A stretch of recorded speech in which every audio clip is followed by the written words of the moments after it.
Hey everyone, it's at Percussion episode 53. Got that right, that's good. July 11th, 2016. Is that right? Okay, good. And I'm, of course, your host, Casey Cangelissi. We're at TAPS. It's at Long Beach. This is the fourth TAPS? Yes, it is. This is the fourth TAPS. And we've got all the students. You guys, thanks so much for being here. Ted Adkatz, Nick Mancini, Dr. John Parks, Sean Tilburg, Jeff Mulvihill, and Tim Jones, and Lou, thanks so much for the video and audio. It's been a really good seminar so far, and I was going to start with a quick question for Ted. I really liked Don Greene's class. I think we can all probably agree there's no lesson we're going to give where we don't use something from there. So many of the things we've thought about muscle memory, relaxation, and nerves, like all that just has this cool spin on it. And I was going to ask you specifically, were there some of those things that you found were some of your favorite things he said that you'll definitely use again in your lessons and teaching? Yeah, it's a great question. So Don told a couple stories which sort of drilled home the fact that mental practice of any difficult task is something that's really useful. So the story told about people, this study group of people that were shooting free throws, and there were three groups. One group that only practiced free throws, one group that practiced half of the time and did mental visualization half of the time, and one group that just did visualization. And so the group that did the best was the group that did 50% actual physical practice and 50% visualization and mental practice. The group that just practiced free throws didn't do as well. And the group that just visualized before they did any visualization, they just shot free throws, and after just visualizing, they did better, having not ever shot another free throw, and they did better in their 10 free throws. So they came in third of the three groups, but still improved. But they still made improvement. Yeah. And I think a lot of us as musicians, somehow we're non-believers of that to some degree. I mean, I feel I'm guilty of that. Like, come on, I just got to practice, right? Like, I just have to practice this stuff, and that's going to make the difference. But starting to realize that the mental practice of this is just so critical to really seeing what you have to do, to visualize what you have to do. He works with a lot of athletes and talks about how you have to see the dive before you dive. And I think that's true for us too. I mean, when you play, I sense that you have the ultimate confidence that it's going to happen. And I think that... You're buying that? That's good. I buy it, yeah. I buy it in. That's lucky. Yeah. But I think that that's something that we all have struggled with as musicians, is, you get up and you go, is this going to happen? And of course, that's not a good place to be, so you want to figure out how to prepare mentally so that it's going to go well. Yeah, great. Dave, you guys have anything from Don's class that I just remember his class, we were all, I think, everyone in the room was just furiously scribbling. Yeah. I don't know, does anyone have any favorites? I know the physicality of muscle memory. I just like knowing what that really is and knowing that muscles don't actually have memory.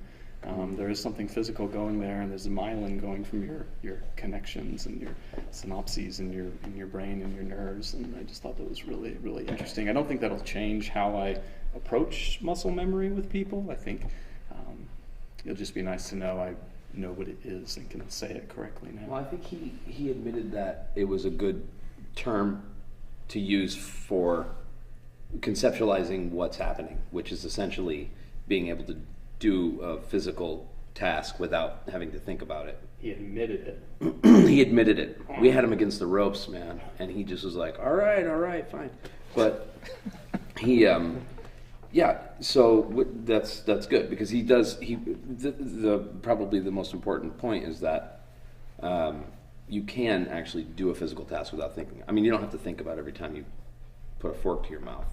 You're not like going to mistakenly stab yourself in the eye with the fork because you've done it enough, right? You also have the confidence too that you will do it. So there's that intention, right? And I think that was kind of the thing. So muscle memory is probably still a usable term, I think, and people seem to. It makes sense, even though it's not a real thing. I think it's convenient. Mm-hmm. Yeah, it's convenient. Well, all right. Hey, how about a student question then? How about Bailey? Okay, my question is kind of for anyone who has an answer is, what is the most important skill to have as a professional musician that's not directly related to the actual act of playing or performing? I'd like to hear John Parks answer that. And then maybe Jeff. Being easy to get along with, being cool, which is why you shouldn't spend all your time in the practice room. You need to go out and actually talk to people. I've found, at least in my life, that people get asked to play with groups because the people that are there like playing with them. Right? It's not just about sounding great, it's also that they like having you there. And the chances of you being able to come back after making an error are much higher if everybody likes you than if they don't. So you just don't want to ever give people reasons not to like you if you can help it. You know, some people have a harder time with that than others.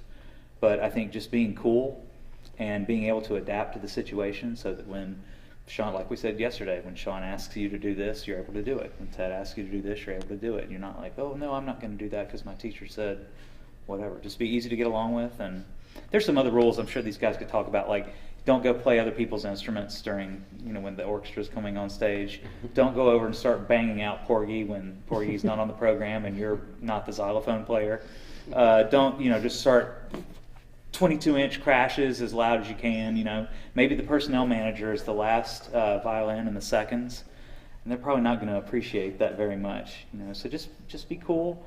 For me, I always warm up really softly on stage. I use 5 mallets on xylophone, use my pad. I try not to make any noise until it's time to bring the thunder, and then that's what we do. If you're good at violin, is it cool to go pick up the principal's violin and just no, devil one down the table? I'm sure you all know this story, this old Vic Firth story about the person who kept leaving their violin on his drums, and it happened over and over and over again. So evidently, he went to a pawn shop and bought a really cheap violin, and so when the woman came and put it on the drums, he took it, hit it while she wasn't there, and then put the other one up there. Mm-hmm. So when she came back to pick it up, he took it and went blew it into 1,000 pieces. And of course she just freaked out, and then he just hands the violin. She never did it again. Yeah. So that's the story. I don't know if it's the actual real story, but that's what's come down. That Peter Maxwell Davies piece, 8 Songs for a Mad King? Oh yeah. Yeah, so the Mad King, the singer, has to smash a violin. So when I did it in undergrad, he carries a bogus violin with him. Always buys a really cheap one, smashes it. It's probably a prop violin or something, but somewhere there in the contract is, should he accidentally bust the actual violinist's violin, he or she won't sue him, and the school won't sue him. And so I think that means he's committed to oops, the the wrong violin. That somehow they got swapped. That hey, the show must go on, and just smashes the hell out of it, I guess. Yeah, Bailey, I'd say just being cool. I think everybody would agree with that. I mean, if you want to get asked back, you got to be cool. Mm-hmm. In addition to having all your other stuff together. Yeah, I think that thing you said about adaptability is so critical. You come across people that you say, hey, actually, they just put this on the stand, and I need you to play, could you play the solo part? And some people go, yeah. And they might be going, oh, this is sort of daunting, but they go, yeah, I can do it, because you asked me to. Mm-hmm. Or they go, oh, whoa, hold on, and that's someone that you go, okay, in the future, I'm not going to ask this person to do anything difficult that's not in their game plan.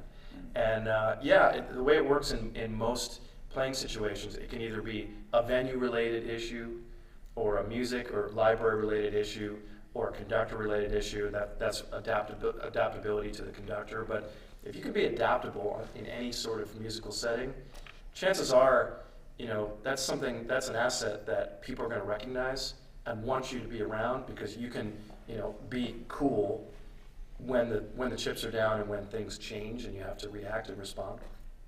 So yeah. That being said, there are people who say yes to too many things, right? And I mean, that's this little instance. You're already at the gig. It's a part. Okay, of course you want to be collegial and help them with what they need. But we certainly encountered people who are saying, oh man, you got to say yes to gigs, you got to do free gigs, opportunities, it opens doors, you got to do stuff. And people get in this routine of saying yes to everything, and before they know it, they're like hauling timpani for a friend here, playing a gig the same day, and it's just a mess, going all over the city doing crazy stuff, and they're totally depleted. But that's not adaptability. That's just being a sucker. well, yeah, sure. So you got to know when it's one, when it's the you other. gotta figure that but out. I think we got to be careful, especially you got to be careful telling everyone that. Well, I'm very careful with these podcasts. I'm very careful. I know. Yeah, but that's because then young people think, okay, I just got to say yes to everything all the time because I need opportunities, I need a job. Yeah. Oh my God! And then you're doing 1,000 things and no single one very well. And that's a really tough one too, because as a college student, you're looking for opportunities, and you get offered this gig and it pays $150, and you're going, wow, that's cool. But then you figure out it's like 7 rehearsals. You've got to lug all the instruments that you don't own, and you don't have a car, and you already accepted the gig, And there's also this thing where we need to figure out how to value our craft, because even at the highest level, there are people that don't necessarily understand what musicians do. They're sort of devaluing it in the sense that, oh yeah, can you play at my restaurant? And this is good exposure for you. Right. No, we don't have a free meal for you, but if people like it, you could come back. And it'll be really fun. You'll have a great You'll have a great time. I mean, you're doing what you love, right? Right. So yeah, you have to watch out for that. I know you have. You told a story about that not too long ago about just dealing with different club owners and things like that. I played a gig a week and a half ago that literally made me want to quit music. I was just talking about that this morning. I literally wanted to. Nice. Well played. I'd love to hear Jeff. I know we spent some time on that, but I feel like you have the most people person job Oh, wow. of all of us. I mean, right? Well, that's kind of what I was going to add to the answer to your original question about what else besides just being absolutely fantastic at your instrument. Beyond that, I mean, in year 2016, you almost have to be your own entrepreneur. Have your communication skills sharp as they can be able to interact with people on a human sort of level in a variety of different environments. If somebody's yelling at you, you know how to take it and be cool and be pro. If somebody's very meek and mild, don't be the over-the-top guy telling dirty jokes. I mean, there's some people skills you have to read very quickly, depending on if this is a tux gig or a beach gig or a bar gig. I mean, there's while always being professional is sort of a different version of acting professional in all those little different places that you're going to find yourself playing music. And I think on the along with the term being entrepreneurial, know how to have, if you need a web presence, if you have to have a website or some social networking in place, have some contacts that you can lean on when you need to. Find mentors and stay in regular contact with them, even years later. Teachers that you've had can be very helpful to you in other next phases of your career. So have an awareness, have an entrepreneurial spirit about your own music making and how to sell it and how to improve it, how to get more of it, and how to maintain it wherever you might find yourself. Yeah, it seems it's not good enough anymore just to be excellent at your acts. If you're excellent at your acts and your craft, then you are eligible to be picked for the job or called back or whatever. That's just what you must do to achieve eligibility. Because I know, say, Dr. Parks is sitting on a search committee, and everyone, and hey Lou, there's a bird in the building. You should probably check. Holy cow! I found the one and only string hanging from the ceiling. Is it stuck? Is it stuck? Oh, there's two. Is this one of your incidental compositions? Yeah. It's not actually a podcast. Bird on string. This is a performance piece for live bird and podcast. It's like an airport. So I try to tell people, if you made it to the interview, you've already impressed them with your credentials and your playing. They're trying to figure out if they want to work with you for the next possibly 30 years or something, until your retirement, and all the way up till tenure in the symphony or tenure at the university or whatever. That's pretty fair to say, right? Yeah. Well, the next thing on my notes is get Sean talking. He doesn't like to say anything, so for Sean. Wow, it doesn't really say that. You talk a lot? I don't know about that. So, hey, it's been a year since your book was introduced at TAPS, which was about when you published it, I think. Can you explain kind of where it's gone and if it's circulating well? I think it is, from what I understand. What's happened in a year? Yeah, in 1 year I'm on a second printing, whatever that means. Sold a few hundred, and just got into my seventh country. Seventh country? Yeah, 7 different countries and something like 30-something states. A couple of schools have picked it up, including Dr. Tim Jones over there. So yeah, I've had a lot of great support. Like, it kind of falls into this conversation we're having about making connections and being sort of your own promoter and trying to take things above and beyond. So Can you elaborate on that part? Like, how I'm self-publishing, right?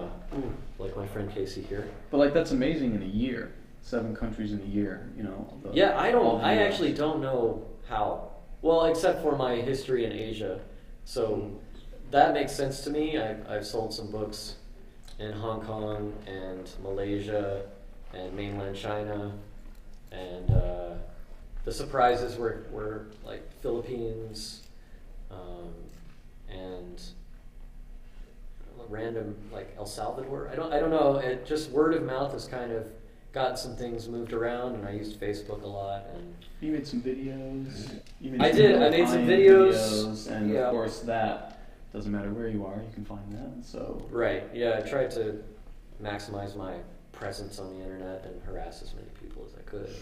And now that enough have kind of gotten out there, it's doing its own thing. So it's been fantastic. Yeah, and then now it's Steve Weiss as well, which is very cool. So to the people who say, should you go with a publisher or self-publish, at this point, I mean, was there a time you wondered that? I mean, now I'm assuming you're like, no freaking way, it's too easy. I'm making all this money and... all this money, yeah. Well, yeah. I think the difficult part is making the product. So I happen to have a long history of working with computers and graphics and web design, and so I actually enjoyed that whole process, even though it was many, many, many hours. So I think the benefit, obviously, of publishers is they can organize that for you. They can make the cover, they can have editors, they can bind it, and then actually getting it out there is not that bad. I think you would agree with me on that. Once you have it, the product, making the product itself took a long time. Yeah. It's ongoing. Well, in the grind of, I made an order here to facilitate that. I mean, every day. Now that I'm away to the from post home, office I've run out of postage stamps, and I have books, and I had to go to the post office today. And so there's that. But what is the book? What's the nature of the book? I don't think I was here when you introduced it last year. It's called The Regimen. It's a collection of exercises across 6 or 7 main technical challenges we encounter in drumming. So it's meant to be an easy resource for like a daily routine of drumming before you get into your heavy rep. That's great too. Okay. So So you've got snare drum or yeah, snare drum? it's for snare drum, but really just general hand stuff. But yeah, drum. It's like a drum corps, like jock book, right? No? Hopefully not. I try to resist. Is it the kind of thing that actually somebody could maybe apply a scale to a certain exercise and use it on a mallet instrument for warm-ups? Or I'd say no. I think. Dude, you're not selling the book. I Yes. think, yes, absolutely. It's great for clarinet players. Yep. And if you are a bookkeeper, you can use this. Well, what I like about it is that I think it does only work for snare drum and stick control. I bet you could find a way that could work on a clarinet. It's a systematic rundown of all the sets of possibilities of the hands, and then in the next section, so on and so forth. It's Sean's, there are these short blocks and then detailed explanations, and those blocks evolve into these other blocks, and you really build these specific things. So that's one of the cool things about it, I think, is it's specific to snare. This is part of the entrepreneurial spirit, right? Yeah. Surround yourself with people who will talk themselves in and out of good and bad things about what you're doing. This is great. Yeah, I mean, I'm going to edit that whole Sean segment out. I don't want people on the book before mine. What were you going to say, Tim? Oh, I wanted to comment on Sean's book because we've been using it at UNLV as a required text for our students the past 2 semesters, and there's a saturation of material out there, especially with snare drum, and it's hard to find things that fill a void or fill an area that's really needed, as opposed to just writing something because something you want to get published. It's going to help you get tenure, it's going to put your name somewhere, and Sean's explanations are very clear, concise, and the purpose behind each exercise is very clear. And I found that it had a really nice blend between the rudimental marching side of things and shifting over into concert percussion. And so it straddled both of those areas very nicely. And I could see an immediate development in my students. I could see students excited about working on their hands. And sometimes it's hard to get people in the practice room, and so getting them playing not only individually in lessons, but we ran this as a group for the first semester, and people showed up. They didn't have to; they showed up because it was fun to play through the stuff. So we got a lot out of the book. So great job, Sean. Yeah. Let's see. Let's do another student question. Yeah, please, Milton. So my question is more for the faculty and all the maybe some of the guys our age too, but everyone has a different background in music, and my question is, when did you realize that you should be practicing for your own benefit, to make yourself better so you can progress in the long term, and not so much for, I have band so I have to practice band. It's more, when did you start practicing for yourself, and how did you realize that? I haven't yet, but if I figure out something that motivates me, I'll let you know. We're not all as naturally gifted as It's a good question. at playing drums. I'll answer that by saying that for me, it kind of had to be goal oriented, because for a long time I struggled with. There was stuff I really liked to practice, but not necessarily related to the career path that I took. But I sort of, once I found a goal, it was during my master's where I figured out that I wanted to at least try to become an orchestral musician. And so as soon as I got the bug for taking auditions and I saw, okay, here's this list, you've got to learn all these notes and you've got to learn how these things go, and you've got to prepare this in a certain amount of time, then I started putting together a game plan as to how to prepare for this. And that's when my practice really started getting much more organized and disciplined. But there are stretches of, that ebbs and flows for me. Sometimes there's a concerto coming up or a piece that I'm playing, and finding that motivation to have really substantive practice happen. It's not a straight line, so that every time I'm practicing, it's going perfectly, 100% great. So I would say that it's an ongoing process of figuring out how to practice for you and how to practice for the right reasons. Yeah, Paul. Could you please repeat your question, please? Just, when did you start practicing more for yourself, for your own benefit, and not so much more just, I have marching band, I need to practice my licks, I need to, practice my timpani part?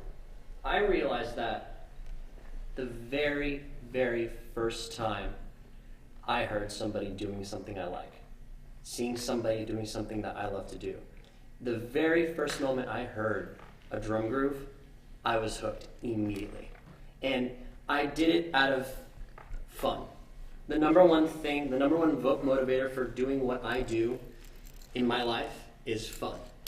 And having that child and saving and defending that child throughout your life has helped. Well, it's helped me become somebody who, when I get in the practice room and I'm practicing something that maybe I even don't like, it's just a pain in the butt and it gets frustrating, or I have to move gear, or I have to do things to get to where I need to do the job of it, the point in life where you get to the 9 to 5 and it's like everybody just doesn't really have fun anymore.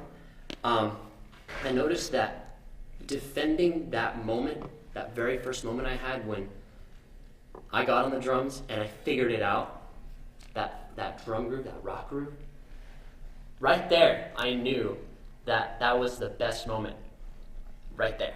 And I've carried that moment every single step of the way to the point I am now. Right now, I'm the same way as I was when I first tried it out, kept doing it, and then the satisfaction of having it and laying it down and having it and just repping it and doing it and keeping on doing it. It's the fun. It was so exhilarating, and I want to keep that, and I want to defend that every single moment I have in the practice room from now 20 years to 30 years till the day I die. Cool, thanks, Paul. Yeah, that's great. Yeah, anybody else? I don't know about, I'm not like Paul. I practice out of fear.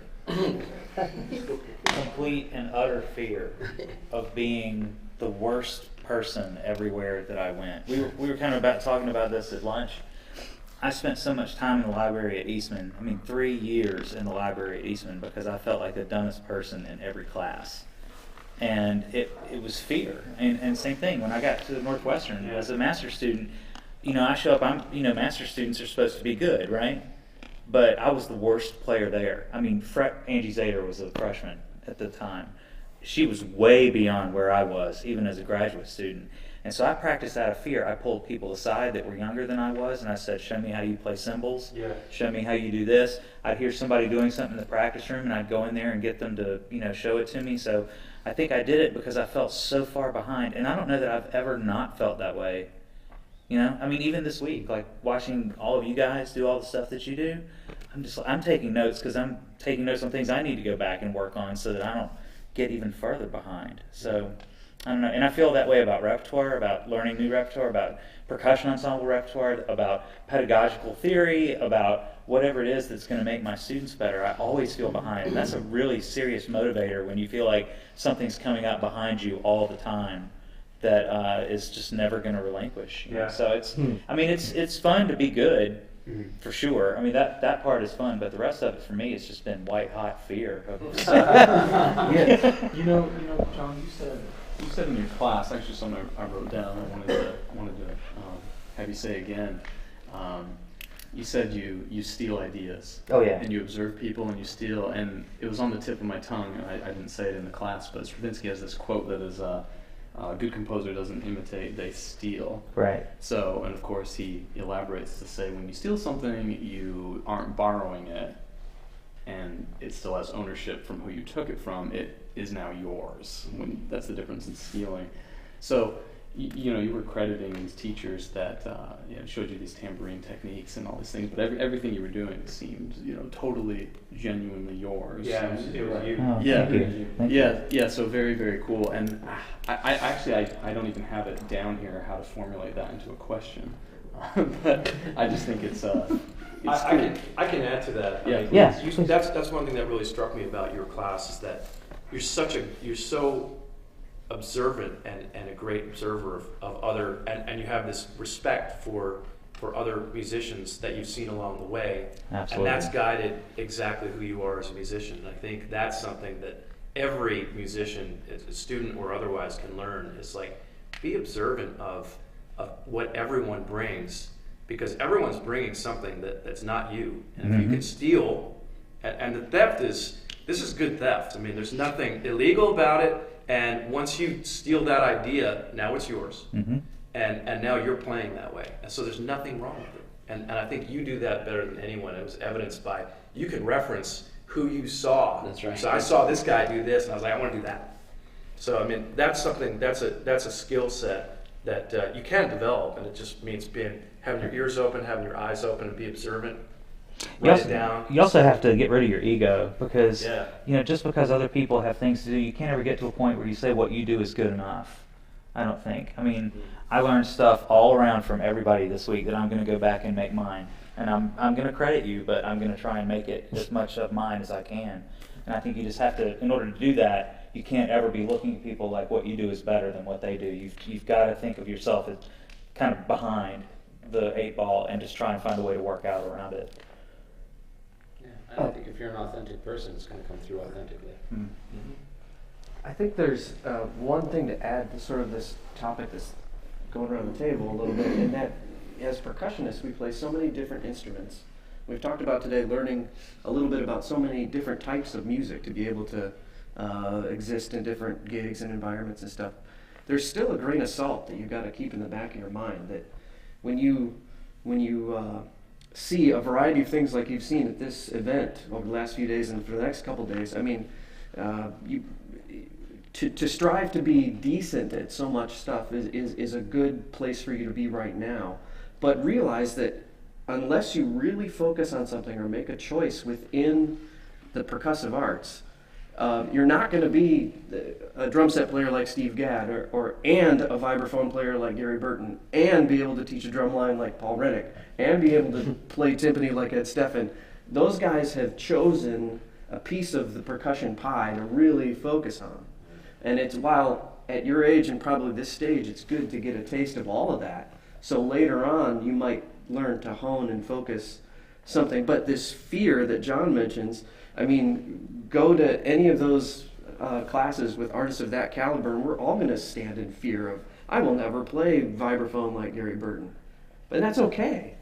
I don't have to be scared of that, but I have to be sort of inspired by that high level to bring that to my own music making, whatever my own music making is,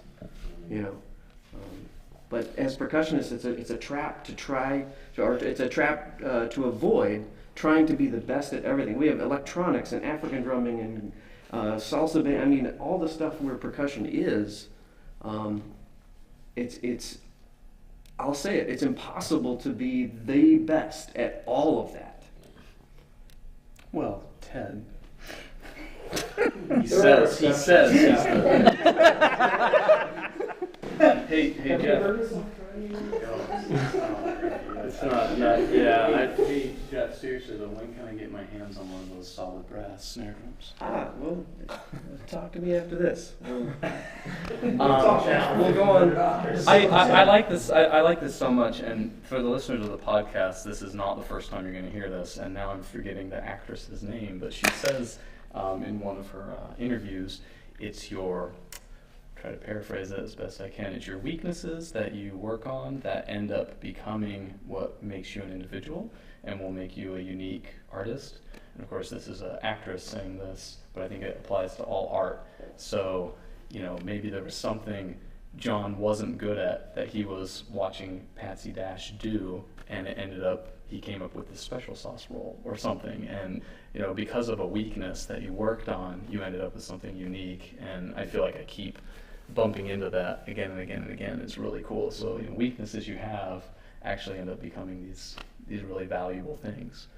I think you also have to have an honesty in the practice room.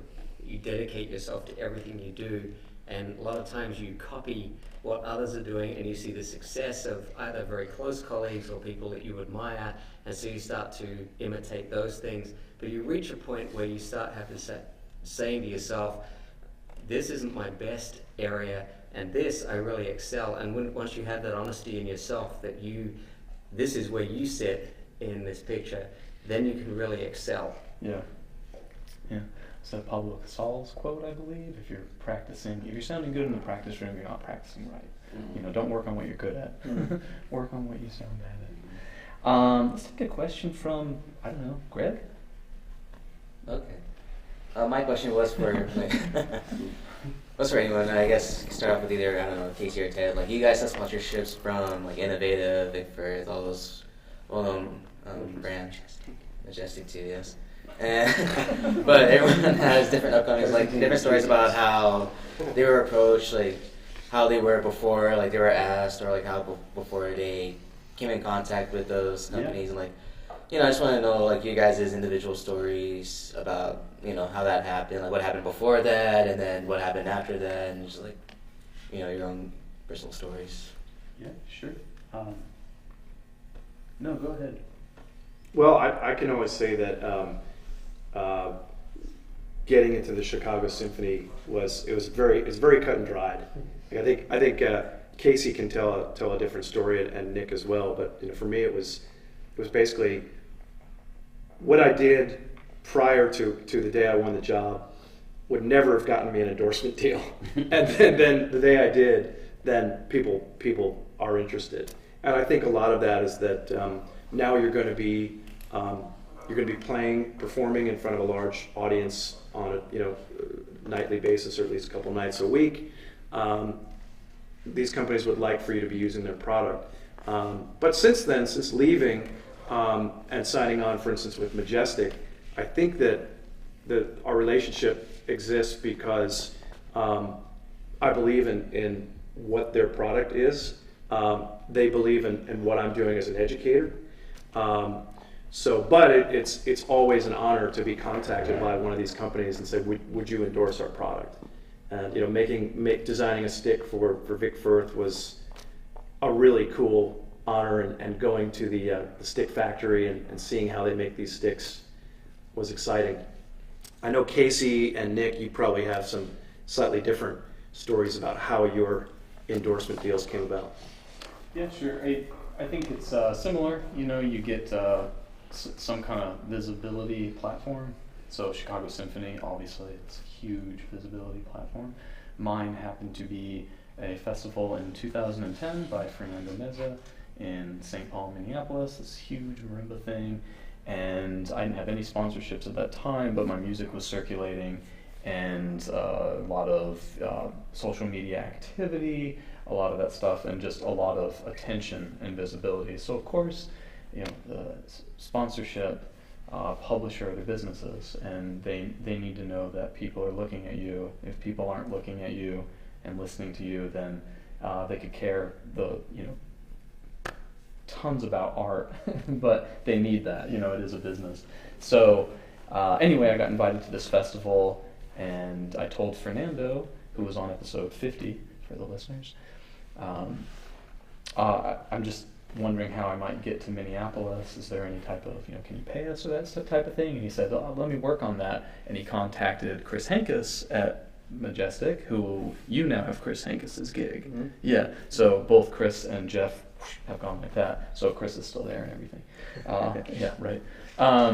So it was simple. Hey, if you'll play our marimba at the festival, we'll pay for your plane ticket. Is that cool? And I was like, yeah, that's cool. Sounds perfectly great. And then of course the conversation just went on from there, and there were other artist relations people from other companies, and they just saw that, and they kind of went like, oh, I guess this guy's a decent player, and people know who he is, so maybe we should approach him. So there were a bunch of different handshakes and approaches, and from a few different stick companies, a few different marimba manufacturers, and from that point it was a matter of like, okay, well, let's just see who we talk to and what everyone's like, and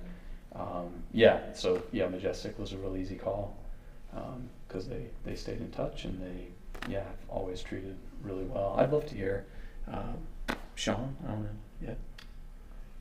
Yeah, same for me as Ted, only probably to a lesser extent. When I got my job in Hong Kong, I knew that the guy before me had a deal with Zildjian, and I was very interested in that.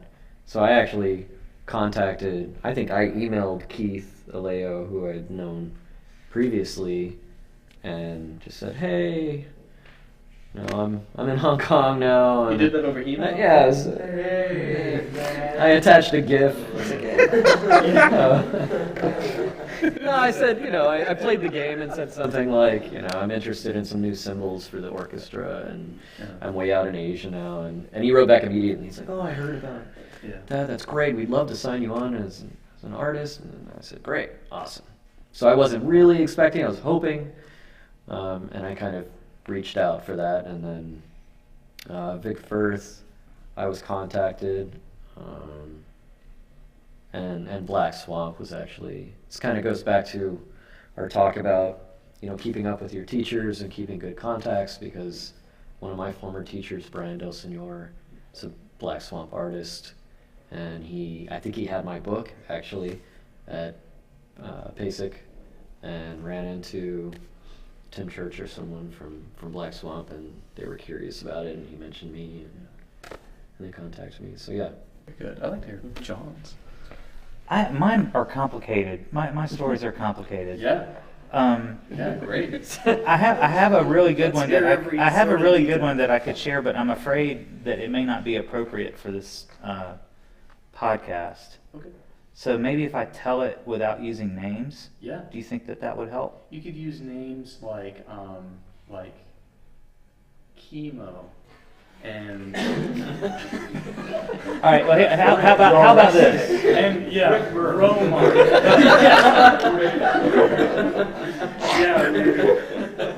Pennifative percussion. No one will have a clue. GG minor. So GG metal. Okay. Well, the first thing I think it's important to say for all you youngsters, as you are. Don't be worried about this kind of stuff. I was just going to get to that. You don't need to be signed up with Vic Firth. You don't need to be signed up with Zildjian. You need to be practicing. Yeah. Don't worry about this other stuff.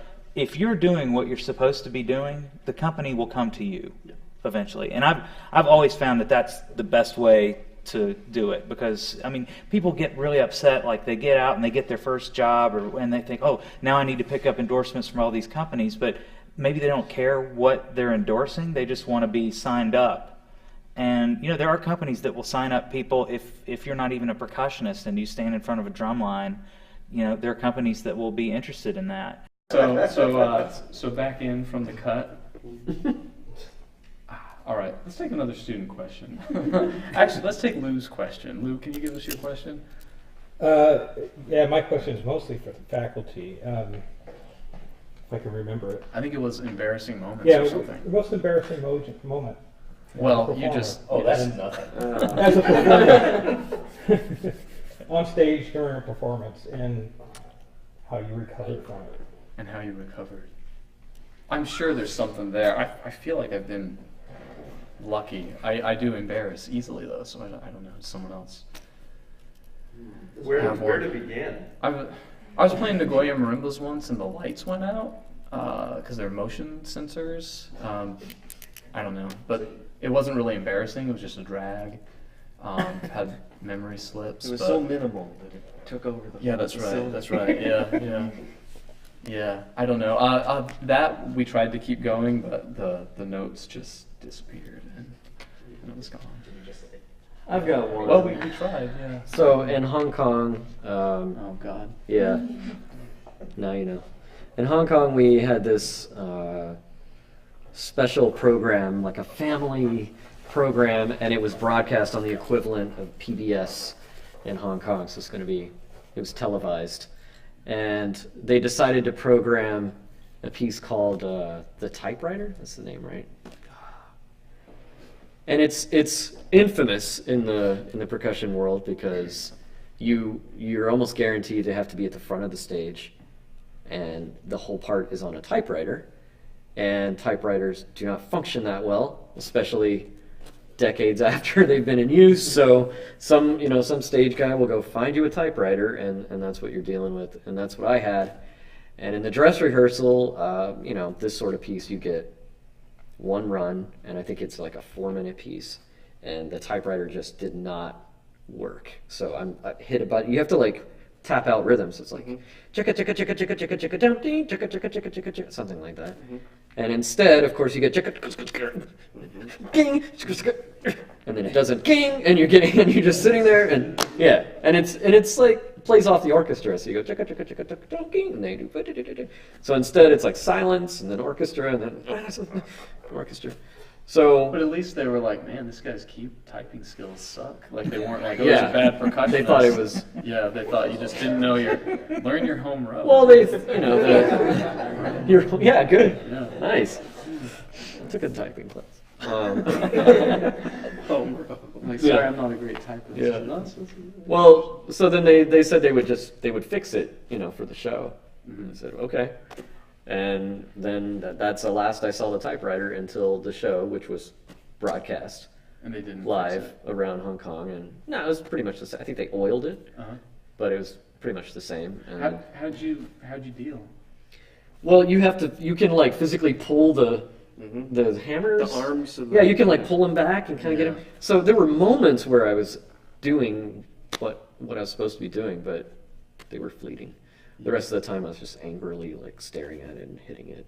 Yeah, I often waste time on YouTube looking at like Axl Rose worst stage moments. It's like 30 minutes of just collage of yeah, and then you'll never be embarrassed. Yeah, that's a good call. Yeah, anyone else have one?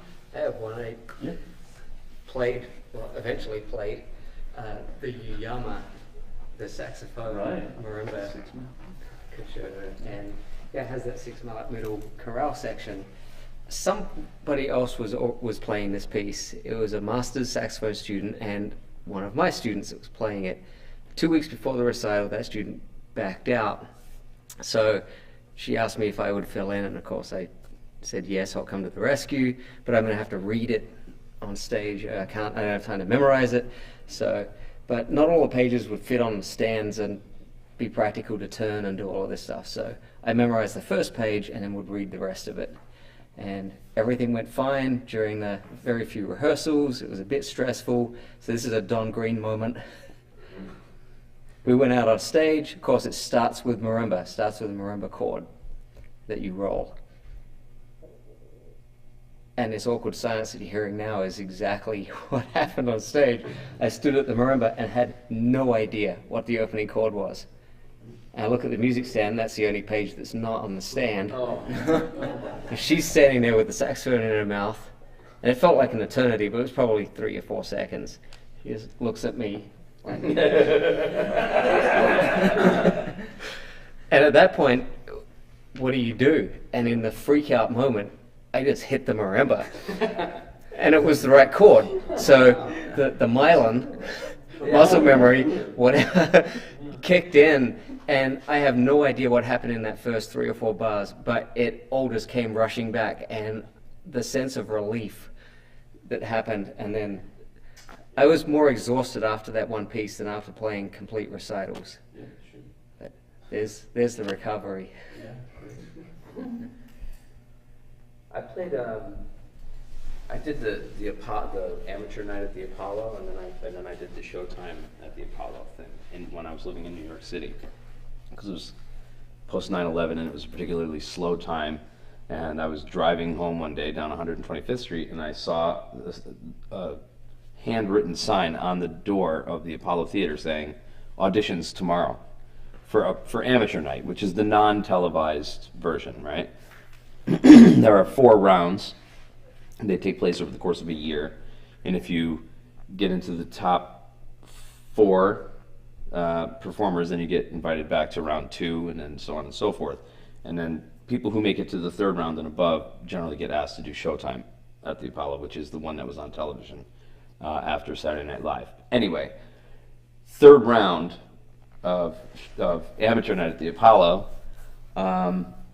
We did the sound check and everything was fine, and then we went off stage. We went down to the green room. We chilled out, and I was the first person out because of the vibraphone. It was just easier to have the vibes already out there on the stage. Now we put down, we marked the stage where the microphone stands are supposed to go, where the wheels are supposed to go, and we're going to tape down the extension cord and everything.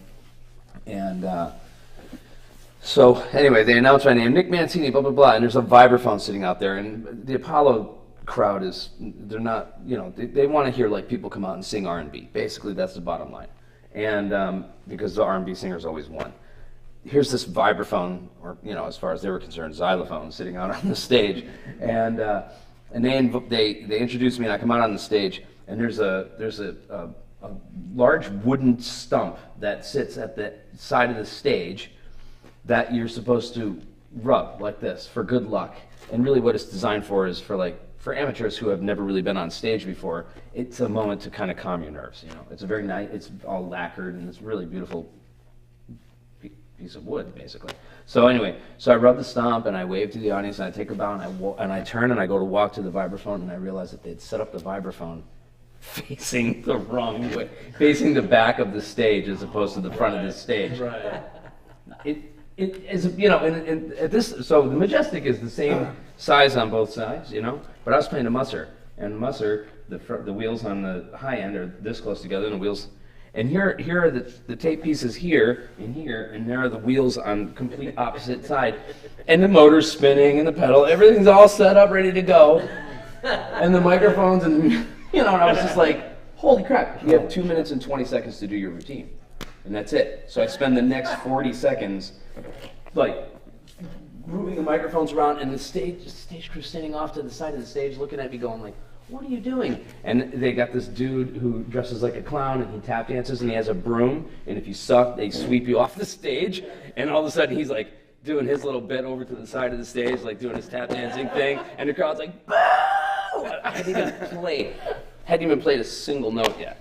Anyway, I move the mics, I spin the instrument around, I lock down the blocks, and I put the mics back down, and I turn around to the house band, I'm like, 1, 2, 3, and we launched into the tune. And thankfully, because I could play, they received me rather quite well, and I advanced, but that was quite possibly the most harrowing 25 seconds of my life. And it's like, there's 5,000 people in the Apollo Theater, and it's just packed. It's funny in performances, if the audience knows something's working against you, and they see you work through it and deal with it, the applause is just way amplified. They went nuts. Okay, so they knew. They didn't interpret it like, what, he set up his vibraphone backwards. No. They knew, okay, that could be really potentially. Yeah. But they were the dude was getting ready to sweep me off the stage before I'd even played no single note. Oh my God, I was just like, I couldn't believe it. I just couldn't believe they did that. Yeah. Emily, let's have yours be the last question.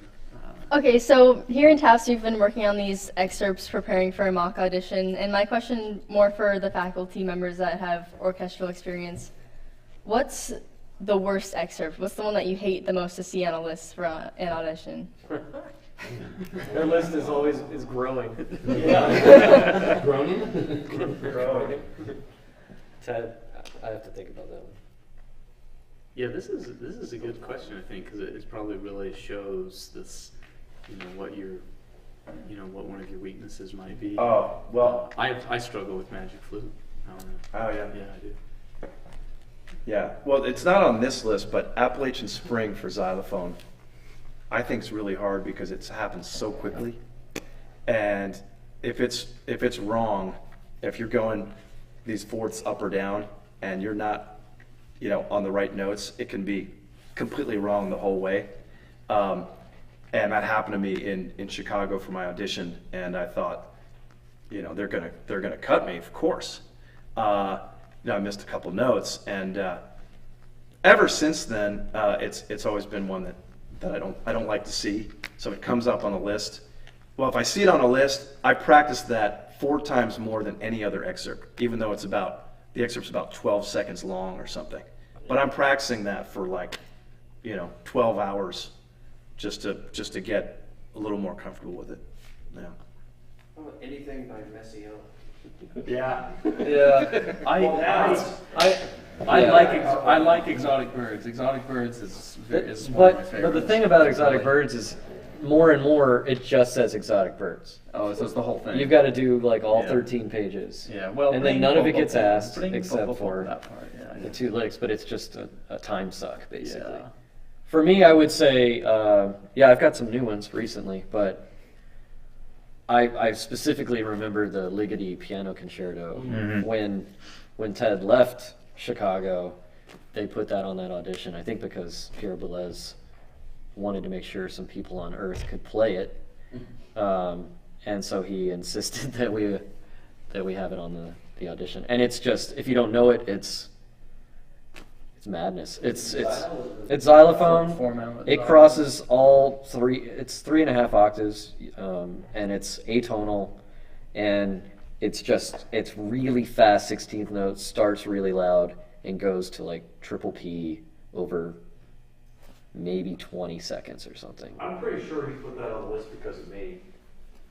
Yeah. Well, yeah, because that was my first or second year in the orchestra, and Patsy was assigned the part. Gordon Peters assigned it to Patsy, and first concert was on Thursday, and Patsy called in sick on Wednesday. Oh. For the rest of the week. So then Gordon gave it to me. So I had about 2 hours before the next rehearsal to learn the lickety. And I remember playing it in that rehearsal, and Velez just going, you know, I did my best, but it was not, you can't learn that in 2 hours. No.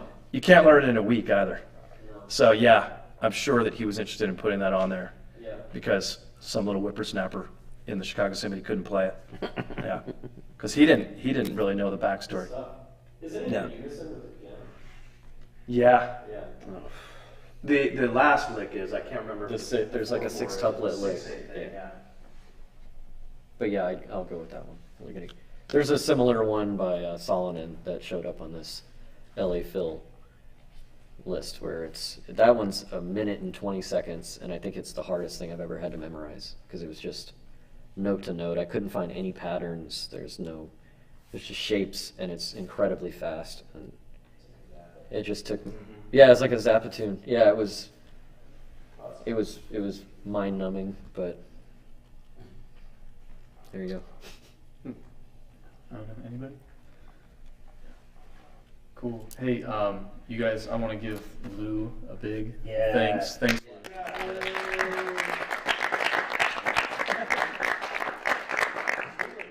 This made my life like way easier right now, so appreciate it. And I think there's a lot of things to go around, but let's just say thanks to Ted for putting this together. It's a lot of work.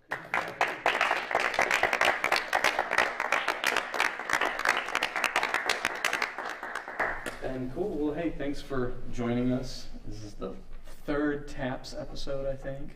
So, rock on. All right. Thanks, everyone. See you later. Yeah. Thanks.